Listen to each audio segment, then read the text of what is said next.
శ్రీ గణేశాయ నమః. శ్రీమాత్రే నమః.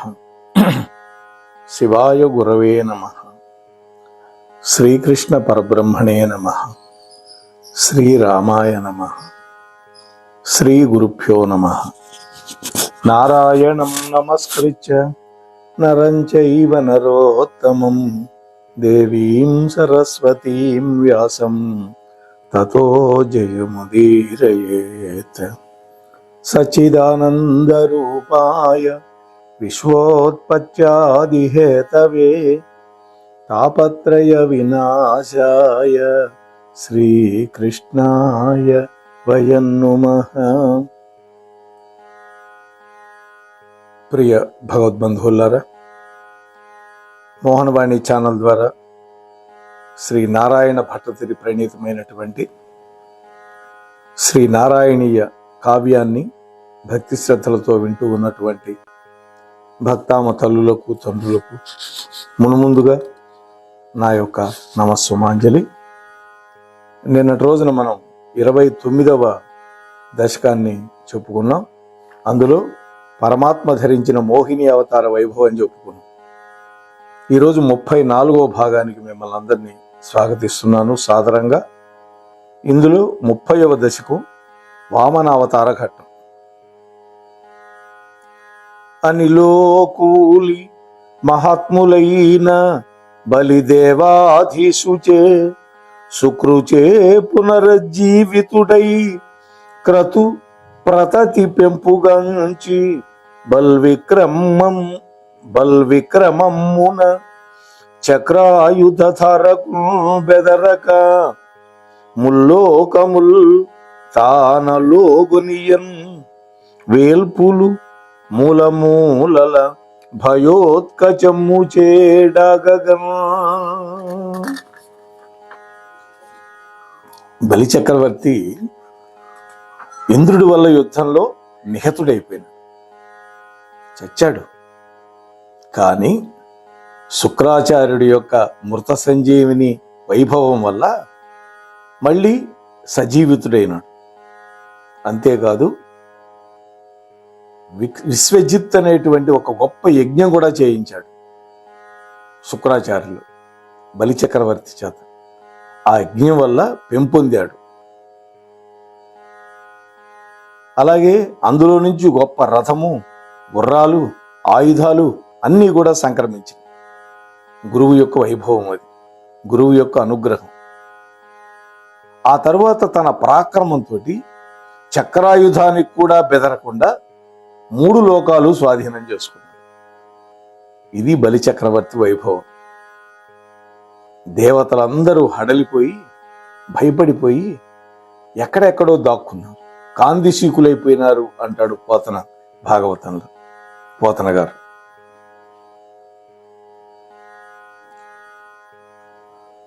పనవి కుమారులందరి అవస్థకు కాశ్యపమౌని జీవితేశుని శరణుంది అయ్యదితి సొంపుగజేసే పయోవ్రతాఖ్య మాయన ఎరింగించినట్టుల తద్వర్చనము పరిపూర్ణ భక్తి భావన 12 రోజులు శుభస్ఫురణ దృఢదీక్ష పెంపునల్. అదితి దేవతల యొక్క తల్లి. తన కుమారుల యొక్క దురవస్థకి చాలా దుఃఖపడింది. ఏ తల్లికైనా బిడ్డలు సుఖంగా ఉంటేనే తనకు సుఖం, ఆనందం. అందువల్ల విపరీతంగా దుఃఖపడి భర్త అయినటువంటి కశ్యప మహర్షి దగ్గరికి వెళ్ళి శరణు పొందింది. ఆయనను సేవించింది భక్తితోటి.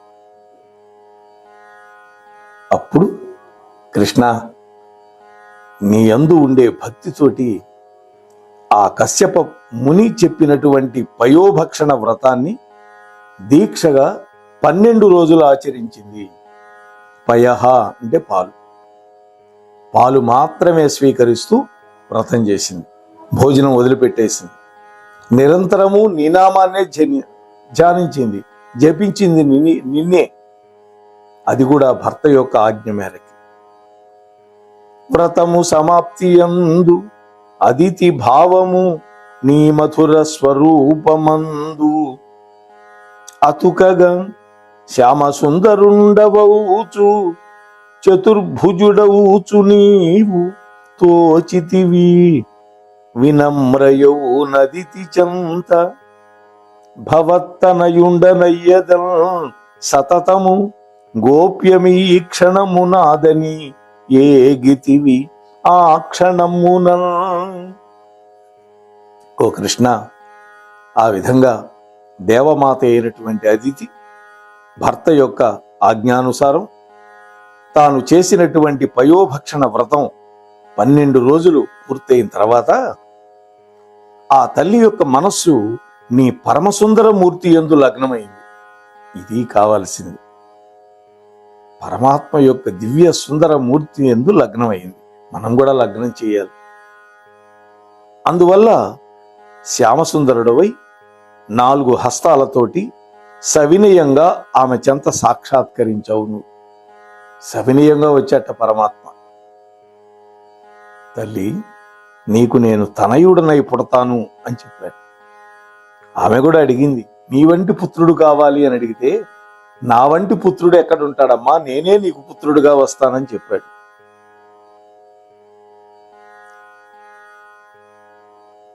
అమ్మా, నాకు కూడా వేడుకగా ఉంది నీ గర్భంలో పుట్టాలి అని.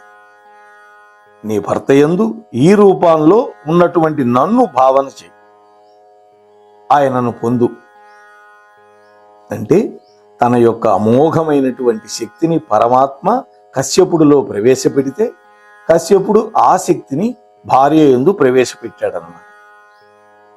ఇదంతా కూడా రహస్యం అమ్మా అని చెప్పి, కృష్ణ నువ్వు అంతర్ధానమైపోయావు.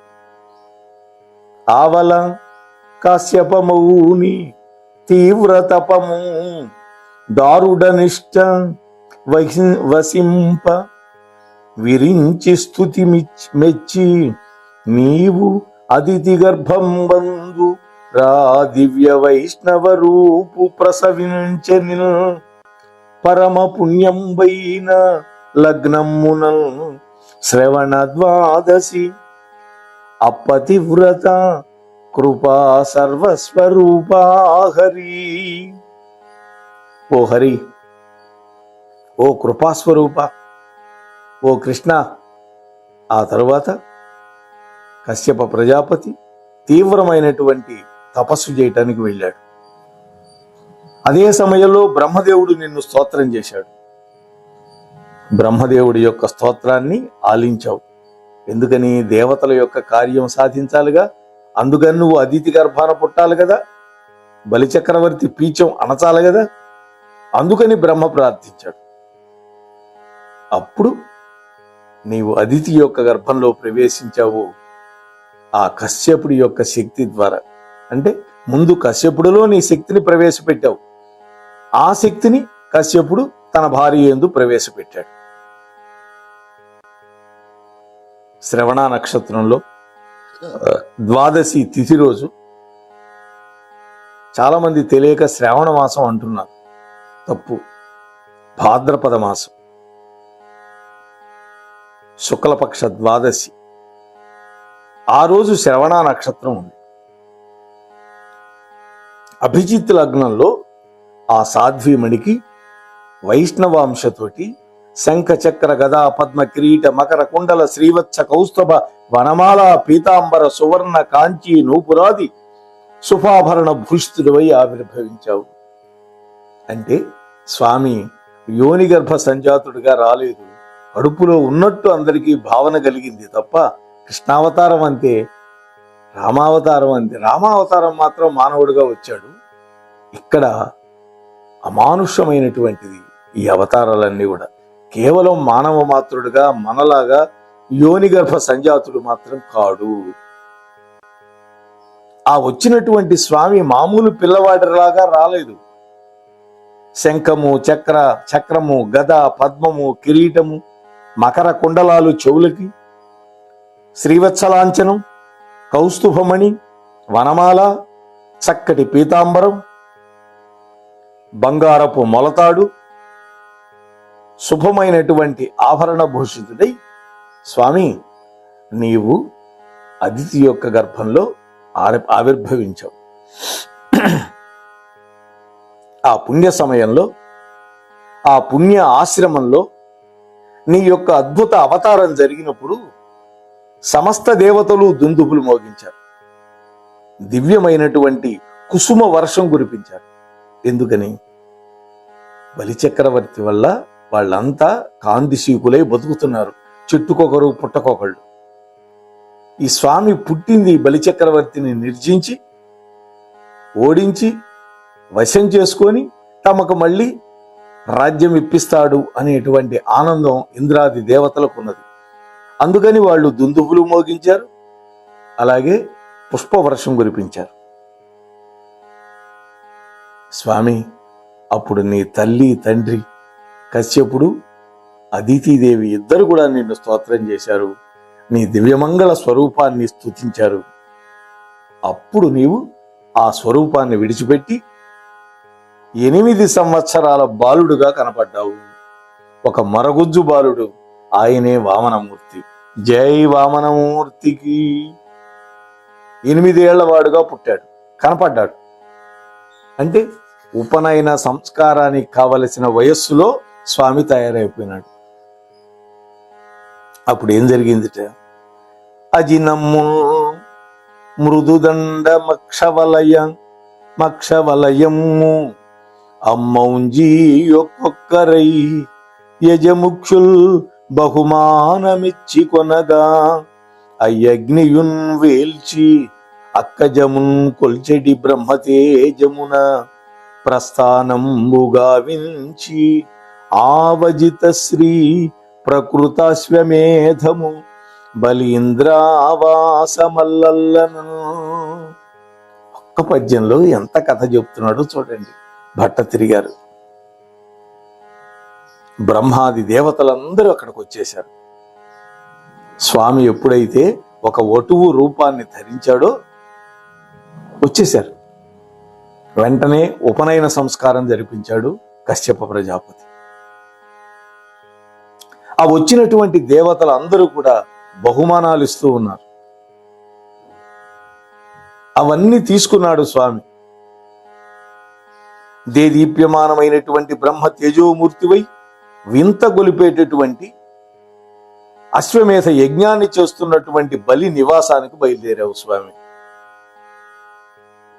ఇక్కడ తండ్రి అయినటువంటి కశ్యప ప్రజాపతి స్వామికి ఉపనయనం చేశాడు. సూర్య భగవానుడు గాయత్రి మంత్రం చెప్పాడు, ఉపదేశించాడు. బృహస్పతి యజ్ఞోపవీతం ఇచ్చాడు. మీ తండ్రి గారు మౌంజి ఇచ్చాడు, అంటే దర్భల మొలతాడు. భూదేవి నీకు జింక చర్మాన్ని ఇచ్చింది. చంద్రుడు పలాశ దండాన్ని ఇచ్చాడు. నీ తల్లి అదితిదేవి కౌపీనాన్ని ఇచ్చింది. ఆకాశము గొడుగునిచ్చింది. బ్రహ్మదేవుడు కమండలాన్ని ఇచ్చాడు. సప్త ఋషులు దర్భలు ఇచ్చారు. సరస్వతీదేవి అక్షమాల నీకు కానుకగా ఇచ్చింది. కుబేరుడు భిక్షాపాత్ర ఇచ్చాడు. బ్రహ్మచారి కావలసింది భిక్షాపాత్ర. ఆ భిక్షాపాత్రలో తొలి భిక్షని అన్నపూర్ణాదేవి ఇచ్చింది. సాక్షాత్తు అన్నపూర్ణాదేవి తొలి భిక్ష ఇచ్చింది. ఆ అన్నపూర్ణాదేవి యొక్క జన్మోత్సవాన్ని మనం పౌర్ణమి రోజు వీడియో పెట్టుకున్నాం, చాలా మంది చూశారు. భావి మహత్తత్వ వైభవము వ్యాఖ్యయునర్చుచు మేని గౌరవం మీ వసుతాతలంబు వణికింపక శత్రుమహోష్మవారణం మెల్ల విలసిల్లునా గొడుగునంది మహాసురదండనార్థమో ఆవెసదండమోని చనినావట మున్బలి యజ్ఞవాటము. ఓ కృష్ణ, ఆ విధంగా నువ్వు వామనుడి యొక్క అవతారాన్ని ధరించి ఆ వామన రూపంలో అక్కడ ఉన్న వాళ్ళని అడిగావు, ఈ లోకంలో గొప్ప తాత ఎవరు అని. అందరూ ముక్త కంఠంతో బలి చక్రవర్తిని మించిన దానం చేసేవాడు లేడు అన్నారు. అప్పుడు నువ్వు బయలుదేరావు నర్మదా నదీ తీరానికి. అక్కడే యజ్ఞం చేస్తూ ఉన్నాడు అశ్వమేధ యాగం బలి చక్రవర్తి. నీ శరీరం యొక్క బరువు వల్ల నీవు వహించగలిగినటువంటి మహత్తర విశ్వరూపాన్ని వ్యాఖ్యానిస్తుందా అన్నట్లుగా సమస్త భూమండలము వణికిపోతోంది. ఇప్పుడు వామనుడుగానే ఉన్నాడు, కానీ బలిచక్రవర్తి దగ్గర 3 అడుగులు దానాన్ని గ్రహించిన తర్వాత పరమాద్భుతమైనటువంటి త్రివిక్రమ రూపాన్ని ధరించబోతున్నాడు కదా. ఆ భావన చేసుకుంటూ మనస్సులో భూమి కూడా గడగడ వణికిపోతోంది. శత్రువుల యొక్క మదాన్ని అణుస్తాడా అన్నట్లుగా గొడుగు పట్టుకున్నాను. అసురులను దండించటానిక అన్నట్లుగా చేతిలో ఒక దండాన్ని పట్టుకున్నాడు. అదే పలాశ దండం. ఆ విధంగా స్వామి బుడిబుడి నడకలతోటి బలిచక్రవర్తి యొక్క యజ్ఞవాటానికి వెళ్ళావు. అక్కడ వెళ్ళి ఏం చేశాడు స్వామి? సనియంతట నర్మదోత్తర తటాంచ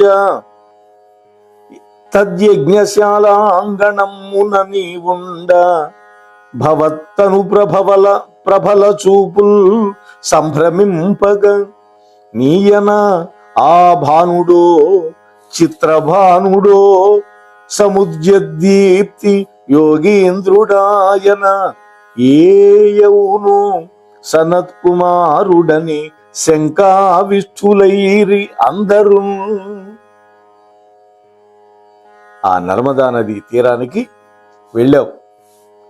అక్కడ నిర్మింపబడినటువంటి యజ్ఞశాల ముందర నీవు నిలబడితే నీ యొక్క అద్భుత శరీర కాంతులకి, నీ అద్భుతమైనటువంటి చూపులకి మిరుముట్లు గొలిపేటట్టుగా ఉన్నటువంటి నీ ఆకారాన్ని చూసి ఈ వచ్చిన వాడు సూర్య భగవానుడా, లేకపోతే అగ్నిదేవుడా, లేకపోతే సనత్ కుమార యోగీశ్వరుడా అని అందరూ అనుమానపడుతూ ఉన్నారయ్యా అన్నాడు. మామూలు బ్రాహ్మణ బాలుడు వస్తే అంత తేజస్సు ఉండదు. సాక్షాత్తు పరమాత్మ కదా. పరమాత్మ అద్భుతమైన తేజస్సుతో ఉన్నాడు. అదే లక్ష్మీ కళ. వాస్తవానికి లక్ష్మీదేవి నిత్యానపాయిని. అన్ని అవతారాల్లో స్వామిని అనుసరించింది. కానీ ఇక్కడ స్వామి బ్రహ్మచారి, వటువు, అప్పుడే ఉపనయనమైనటువంటి వాడు. మరి అమ్మవారు ఎక్కడ ఉండాలి? అమ్మవారు వర్చస్సులో ఉంది. స్వామి యొక్క వర్చస్సు స్వరూపంగా అమ్మ ఉన్నది అని వ్యాఖ్యానించారు పెద్దలు. అప్పుడు భృగువు మొదలైనటువంటి ఋషులు నీ యొక్క బ్రహ్మతేజ పుంజము వల్ల వెలవెలబోయినారు. పరమ మోహనాకారుడు అయినటువంటి నిన్ను వాళ్ళందరూ తోడుకొని లోపలికి తీసుకువెళ్లారు ఆ యజ్ఞశాలలోకి. బలిచక్రవర్తి చూశాడు అల్లంత దూరం నుంచి. ఒక్కసారి ఉదుటున లేచాడు. నీ యొక్క స్వరూపం చూసి నీకు ఎదురొచ్చి అతడి యొక్క శరీరం పులకరించిపోతూ ఉంటే భక్తితోటి వినమ్రతగా నీ పాదకమలాలని బంగారపు పళ్ళెంలో పెట్టి తన భార్య బంగారపు కలశంలో నుంచి నీళ్లు పోస్తూ ఉంటే ఆ నర్మదా నది జలంతో నీ పాదాలు కడిగాడు. ఆ తీర్థాన్ని తమ యొక్క శిరస్సుల మీద చల్లుకున్నారయ్యా. తాను చల్లుకొని తన భార్య మీద చల్లాడు, తన వాళ్ళందరి మీద చల్లాడు. నర్మదా నది గురించి చెప్తారు పోతన గారు. నర్మద శర్మద అంటాడు. శర్మద అంటే శాంతినిచ్చేది. ముక్తికాంత వనితా చేతో మర్మద అంటారు. అంతేకాదు పాపాలని ధ్వంసం చేసే ఒక పెద్ద ఖడ్గము అని కూడా అన్నారు. అటువంటి నర్మదా నది జలంతో స్వామి యొక్క పాదాలు భార్య నీళ్లు పోస్తూ ఉండగా కడిగాడు బలిచక్రవర్తి. అంటే అటు ప్రహ్లాదుడి మన్మడై ఉదయమై యజ్ఞములన్ విప్రులన్ జటుల ప్రీతి వహించుటం కఠిన రక్షసయును పొందే ధూర్జటి జటాగ్రకుటి వటసలిల ధారావాహిని రూపము ఇట్లిట్ల నీదవు చరణామృత ప్లవన మిట్లీ వేలుకొనేనను. ప్రహ్లాదుడు మనవడు. ప్రహ్లాదుడి యొక్క పుత్రుడు విరోచనుడు. ఆ విరోచనుడి యొక్క పుత్రుడు బలి. ఆయన పేరు ఇంద్రసేన మహారాజు. వాస్తవానికి మంచి బలం కలిగిన వాడు కాబట్టి బలి అన్నారు. ఆ బలి యజ్ఞములందు బ్రాహ్మణుల పట్ల మిక్కిలి ప్రీతి వహించడం వల్ల క్రూరమైనటువంటి రాక్షస జన్మ ఎత్తినప్పటికీ కూడా శివ జటాజూటాన్ని అలంకరించినటువంటి నీ పాద తీర్థ లాభములకి పాత్రమయ్యాడు కదా అంటున్నాడు పట్టతిరి. భగవంతుడి యొక్క పాదంలో నుంచి పుట్టింది హరిపాదోద్భవనౌట అంటారు బలిజపల్లి లక్ష్మీకాంత కవి హరిశ్చంద్ర నాటకం. విష్ణుమూర్తి యొక్క పాదాల నుంచి ఉద్భవించింది గంగ. శివుడి యొక్క జటాజూటాన్ని అలంకరించింది. అటువంటి నీ దివ్య యొక్క శ్రీపాదాలని కడిగి ఆ పుణ్యాన్ని పొందగలిగాడయ్యా. అటువంటి గొప్ప ప్రభావ సంపన్నుడు స్వామి నువ్వు. ఓ గురువాయూరప్ప, ఓ గురువాయూరు పురాధీశ్వర, నన్ను కూడా పాలించవా స్వామి. అటువంటి రాక్షసుణ్ణే నీ దివ్య శ్రీచరణాలు కడగటానికి అవకాశం కల్పించావే, అది కేవలం నీ యొక్క కృప స్వామి. అంటే హిరణ్యకశిపుణ్ణి సంహరించే సమయంలో ప్రహ్లాదుడికి ఒక వరం ఇచ్చాడు. నీ వంశంలో పుట్టిన వాళ్ళ ఎవరిని నేను చంపను అన్నాడు స్వామి. అందుకనే బలిచక్రవర్తికి ఎటువంటి అద్భుతమైనటువంటి లోకాన్ని అనుగ్రహించాడు, ఎటువంటి గొప్ప స్థితిని అనుగ్రహించాడు అనేటువంటి విషయాన్ని రేపు స్వామి ధరించినటువంటి త్రివిక్రమ స్వరూపాన్ని 31వ దశకంలో బలి నిగ్రహము అనేటువంటి ఘట్టంలో మనం అందరం వినే ప్రయత్నం చేద్దాం. అంతవరకు వింటూ ఉండండి, వినిపిస్తూ ఉండండి. ఈ అద్భుతమైనటువంటి శ్రీమన్నారాయణ కావ్యాన్ని అని మీతో మనవి చేసుకుంటూ ముగిస్తున్నాను. స్వస్తి సర్వేషాం. మన మోహనవాణి కార్యక్రమాలు మీకు నచ్చినట్లయితే వెంటనే ఒక లైక్ చేయండి, అలాగే కామెంట్ చేయండి, ఎక్కువ మందికి షేర్ చేయండి. సబ్స్క్రైబ్ చేసుకోకపోతే వెంటనే మన ఛానల్కి ఇప్పుడే సబ్స్క్రైబ్ చేసుకోండి. ధన్యవాదాలు.